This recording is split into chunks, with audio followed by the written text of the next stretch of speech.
mention also, another rider to watch for in Formula One is bike number 151 on a Suzuki, James Domain. Away we go in the first half of this three-wave start. Miller come to the office, he has a phone call, and Linda Donovan, you have a phone call in the track office.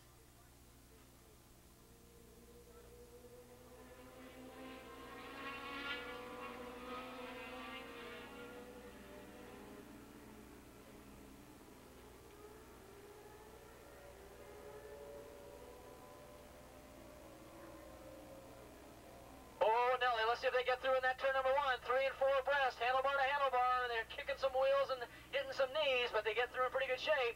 And then comes Formula 2. We're going to see these guys go a little bit later on in that 250 GP action for some money. And away they head into turn number 1. We've got about 55 riders going in this race. We're not going to be able to take care of everybody's name, but we'll try and keep track of the top 10 for you.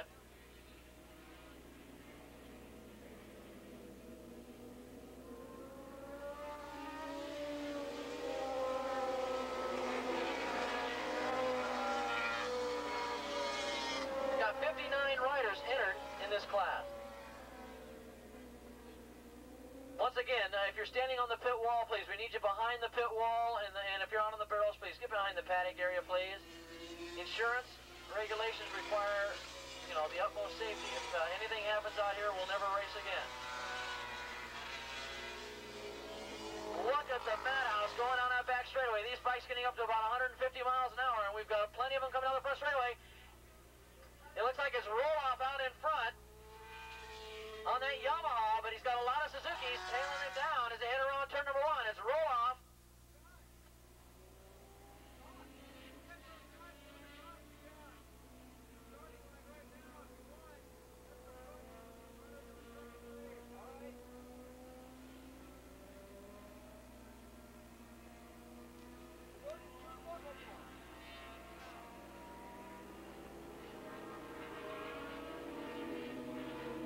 We got Jeff Hagan on the Suzuki running a second spot, so right now a little bit of daylight for Roloff and Hagan, Jeff Hagan. So it's Roloff in front, Hagan in second. But I'll tell you, 5 riders starting to split themselves away from this huge mass of riders, and they're going to be battling it out for the lead. We'll keep our eye on that action. That is the open GP action. And right now it's Roloff, but boy, he's not pulling away from anybody as they go down the back straightaway. Look at that. Roloff starts opening it up a little bit now on that Yamaha. Remember, that's the bike he wants to run in Formula USA. He couldn't do it 2 weeks ago. He didn't think it was fast enough, so he got on the old standby, the Kawasaki Terminator, and blew everybody's doors away with it. And Harry's out here on the Yamaha trying to get that Silver Bullet Yamaha working right. Here they come down to clean lap number 2. There they come down, 2 laps down, 6 laps to go.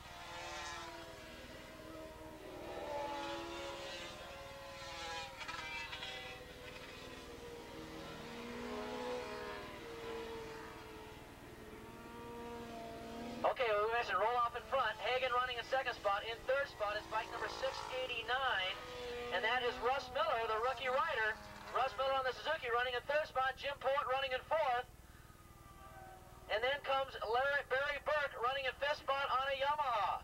Fascinating by this young rider, Russ Miller, one of the new up-and-coming riders. Now, you'd think that since he was a new rider, he'd be young, but this guy is 32 years old, but he just started racing very recently, and Russ Miller now running in third spot, holding off a lot of veterans out there. Jim Poet is one of them. Right now he's holding off, and Poet has an ARRA championship to his credit, so Russ Miller is showing some good stuff very early going, and he's keeping the leaders in sight.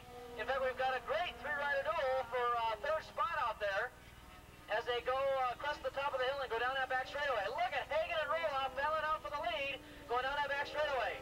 Boy, Roloff's got the ponies going down that back straightaway up to about 150 miles an hour, but Hagan closes in on him as they go around turn number 8.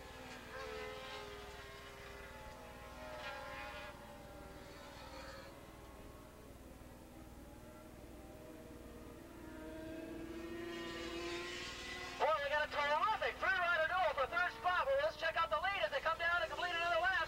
It's Roloff pulling away on the Yamaha. Hagan in second on the Suzuki. And then look at this battle for third. It's Poet, Russ Miller, and bike number 97.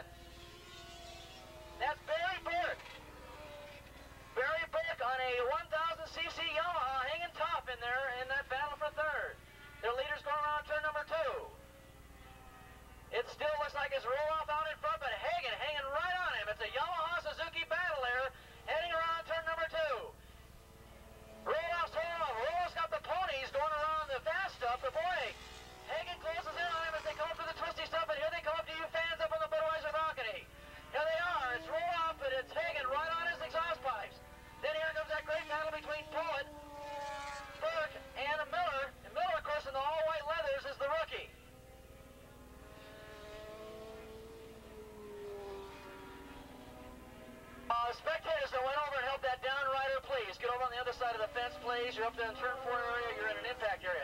Get over on the other side of the fence. You shouldn't even be over there in the first place.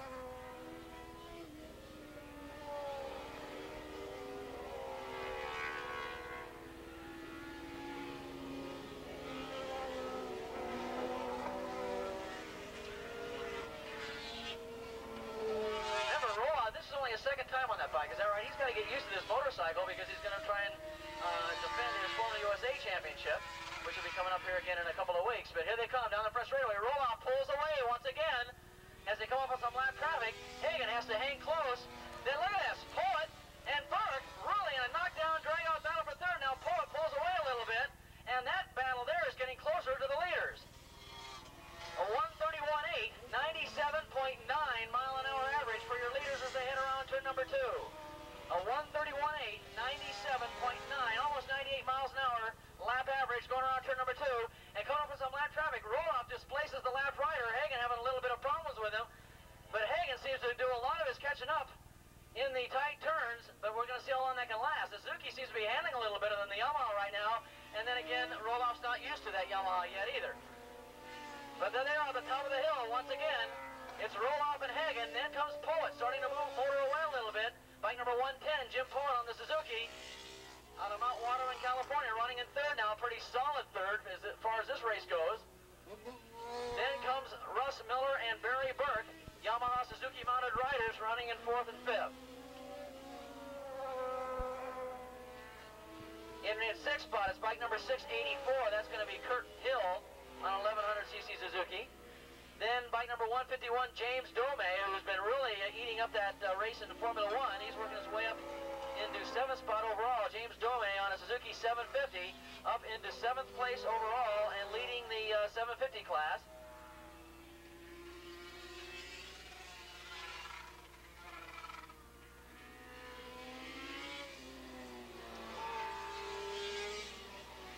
Your leaders in Formula 2 are bike number 87, Bob DeWitt. He's leading bike number 87, running 8th spot overall. Then comes 117, Gil Martin, a rider that has been racing a long time, but he kind of quit for about 2 or 3 years, and now he's back at it again. The rider out of San Diego, California. Gil Martin, 117, running in 2nd spot in that 250 GP class, Formula 2 class. And then running 3rd in that class, bike number 75, and that's going to be Kevin Clark. So Kevin Clark, our own Kevin Clark out there, running there in 3rd spot in that Formula 2 class. Now, we'll see those same riders going at it a little bit later on in 250 GP racing, but that is your rundown in the other classes. So keep your eye on bike number 151, James Dumais. He's going to be one of your featured main riders out here. And we don't see him much now in this race because he had to start in that 2nd wave, but he's already worked his way up into 7th spot overall. 151, James Dumais on that, though. Suzuki 750 as he starts diving his way through that open GP field. Let's keep an eye on the leaders. They're going around turn number 8. Hagen still hanging close. Hagen still hanging close as they come around turn number 9. It's how you can get through traffic is going to depend a lot on this. One of the riders coming by looking down at his engine. Looks like he's got some sort of problem. Bike number 87X, that looked like. There goes Roloff by. And there goes Hagen, and Hagen's free of the traffic. Poet now has got to try and find his way through. Poet's only about 2 or 3 seconds off the pace here as the leaders go around turn 1 and get into turn number 2. It's Roloff now with a little bit of free track in front of him.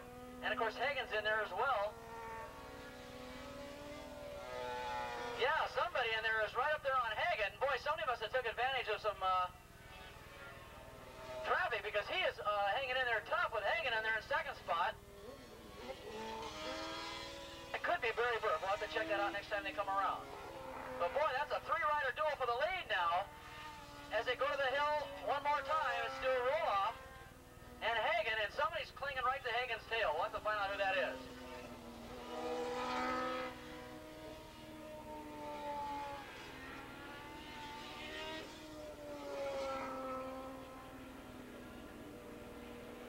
Super Street and over 40 riders up to the pre-grids. Excuse me, over 40s have been canceled. They'll be down a little later. We need 600 Super Street up to the pre-grid. A Kawasaki-sponsored event, 600 Super Street up to the pre-grid.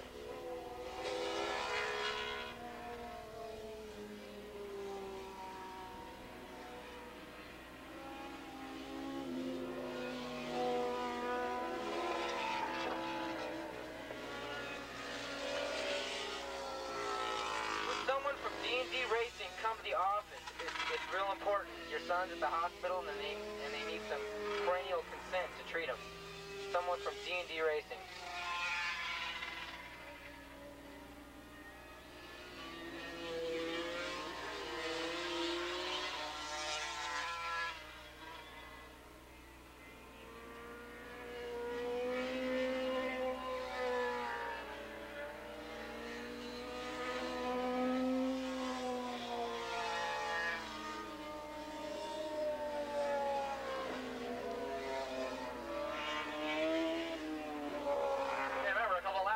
Clocked up in a 1:31. That's not as fast as they'd like to go. And of course, they could be going faster, but it'll take a little while for that Silver Bullet Yamaha to actually get some fine tuning.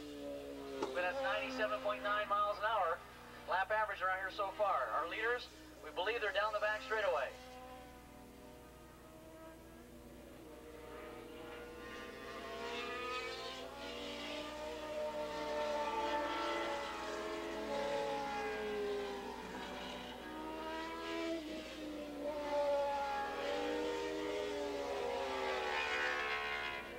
Okay, Bob Rezac going to be giving these guys the white flag this time around.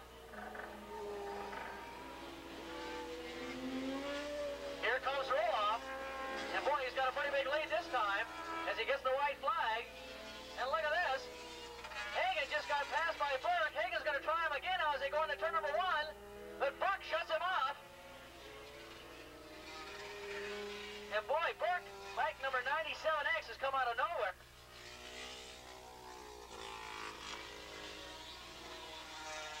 Here was a guy that was battling back there in 5th spot, and he broke free of that, and even displaced Poet down a notch, and now he's up in the 2nd spot, giving Hagen some problems. So Barry Burke.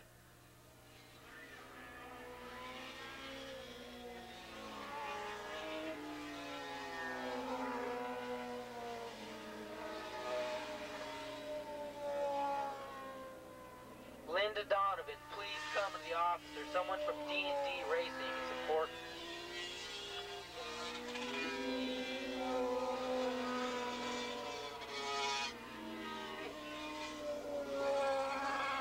Okay, well, about a half a lap to go on Roloff, knifing his way through some lap traffic, going down that back straightaway. He's going to take the apparently easy win after a pretty tough time with Hagen all race long. But boy, Burke seems to be the rider that's on a tear right now. Barry Burke.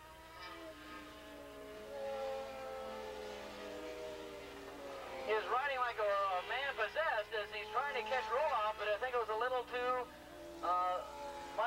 late, I'm afraid, as they come down to the start-finish line, and it's going to be Roloff taking this supposedly easy win on that Silver Bullet Yamaha. He takes the checker. 2nd spot's going to go to Burke. 3rd spot, Hagen. As they cross the line and head into turn number 1. All you fans up on top of the hill, when bike number 1 comes up that way, Earl Roloff, give him a big wave.